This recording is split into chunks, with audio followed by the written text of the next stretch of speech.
Retire అయ్యాక PF డబ్బుతో సొంతిల్లు కొనుక్కొని పెన్షన్ మీద భరోసాతో ఉండే నాటి తరానికి 5-10 వయసు దాటకముందే ఉద్యోగం వదిలేసి ప్రపంచ యాత్రలు చేయాలని ఆలోచించే నేటి తరానికి మధ్య సారూప్యం కనిపించదు. పిల్లల చదువుల ఖర్చులు, వైద్యం ఖర్చులు విపరీతంగా పెరిగిన ఈ రోజుల్లో ఆర్థిక స్వావలంబనకు అర్థం కూడా మారిపోయింది. ఇలాంటి తరుణంలో కెరియర్ ప్లానింగ్ లాగా ఫైనాన్షియల్ ప్లానింగ్ కూడా చాలా అవసరం. ఫైనాన్షియల్ ప్లానింగ్ విషయంలో ముఖ్యంగా 3 అంశాలు ఆలోచించాలి. మొదటిది జీవిత బీమా, రెండోది ఆరోగ్య బీమా, మూడోది మదుపు. గత 10-15 ఏళ్లలో వచ్చిన విప్లవాత్మక మార్పుల్లో టర్మ్ పాలసీ ఒకటి. 2005 నాళ్లలో టర్మ్ పాలసీ తీసుకోవటం చాలా శ్రమతో కూడిన వ్యవహారం. కానీ ఇప్పుడు 2-3 రోజుల్లోనే టర్మ్ పాలసీ దొరుకుతోంది. మొదట్లో ఉద్యోగులకు మాత్రమే టర్మ్ పాలసీ ఇచ్చిన కంపెనీలు ఇప్పుడు ఉద్యోగుల జీవిత భాగస్వాములకు కూడా పాలసీలు ఇస్తున్నాయి. ఏదైనా దురదృష్టకర సంఘటనలో ఉద్యోగి మరణిస్తే ఆ ఉద్యోగి కుటుంబం జీవన ప్రమాణాల విషయంలో రాజీ పడకుండా ఆర్థిక భరోసా ఇచ్చేందుకు టర్మ్ పాలసీ ఉపయోగపడుతుంది. అందుకే ఉద్యోగంలో చేరిన వెంటనే చేయాల్సిన పని టర్మ్ పాలసీ తీసుకోవటం. దీనికి 2 కారణాలున్నాయి.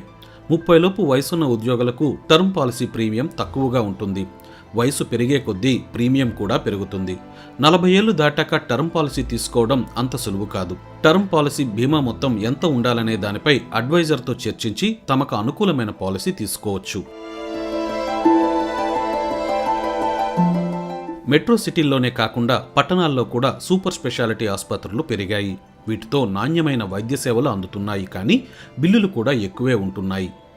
హఠాత్తుగా ఎదురయ్యే ఈ ఆసుపత్రి ఖర్చులు నెల జీతం మీద భారంగా మారకుండా ఉద్యోగిని రక్షించడమే హెల్త్ ఇన్సూరెన్స్ పాలసీ లక్ష్యం. టర్మ్ పాలసీ లాగే హెల్త్ పాలసీ కూడా చిన్న వయసులో తీసుకుంటే తక్కువ ప్రీమియం ఉంటుంది. భార్యాభర్తలు, పిల్లలున్న కుటుంబానికి కొత్తగా పాలసీ తీసుకోవడం కంటే అప్పటికే ఉన్న పాలసీలోకి జీవిత భాగస్వామిని, పిల్లల్ని చేర్చడం తేలిక, చవక కూడా. భవిష్యత్తులో రాబోయే అవసరాలను గుర్తించి వాటికి తగ్గట్టుగా జాగ్రత్త పడడం మనలోని ఆర్థిక క్రమశిక్షణలో భాగంగా వస్తోంది. భవిష్యత్ అవసరాల కోసం డబ్బు మదుపు చేయటం ఆర్థిక స్వావలంబనకు కీలకంగా మారింది. ఉద్యోగులకు మదుపు చేసే మార్గాలు ఏమున్నాయో ఓసారి చూద్దాం. ప్రతి నెల జీతంతో పాటు జమయ్యే ప్రావిడెంట్ ఫండ్ ఉద్యోగి దీర్ఘకాలిక అవసరాలకు ఉపయోగపడుతుంది. ఉద్యోగి చేతికి రాకుండా నేరుగా మదుపు అవటం వల్ల ప్రత్యేకంగా మదుపు చేయాల్సిన అవసరం ఉండదు.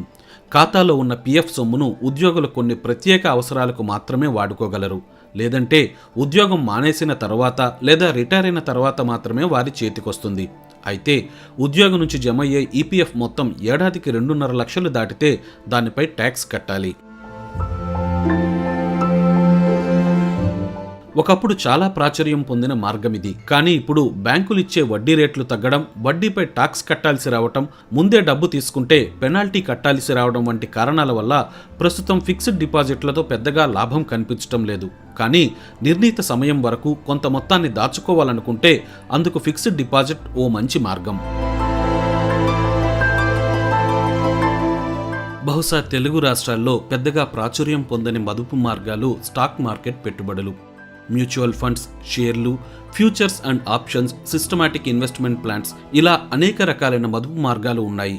కానీ అన్నింటి మీద ఏదో ఒక రకమైన ట్యాక్స్ కట్టాలనే రూల్ ఉండటం వల్ల మదుపరులు తమ అవసరాలకు అనుగుణంగా వీటిని ఎంచుకోవాలి. స్టాక్ మార్కెట్లలో ఒడిదుడుకులు మనం నిత్యం వింటూనే ఉంటాం. కానీ క్రమశిక్షణగా మదుపు చేయటం, దీర్ఘకాలిక పెట్టుబడులతో స్టాక్ మార్కెట్ ద్వారా కూడా ఆర్థిక లక్ష్యాలను చేరుకోవచ్చు. భూగోళం మీద 71% నీరుంటే నేల 29% ఉంది. జనాభా ఎంత పెరిగినా భూభాగం మాత్రం అంతే ఉంటుంది. అంటే భవిష్యత్తులో భూమికి గిరాకీ పెరుగుతుంది. ఈ అంచనాపైనే రియల్ ఎస్టేట్ రంగం నడుస్తుంది. ఈ రంగంలో కూడా ఒడిదుడుకులు ఉంటాయి. పైగా ప్రస్తుతం కోవిడ్-19 ప్రభావం దీనిపై భారీగా ఉంది.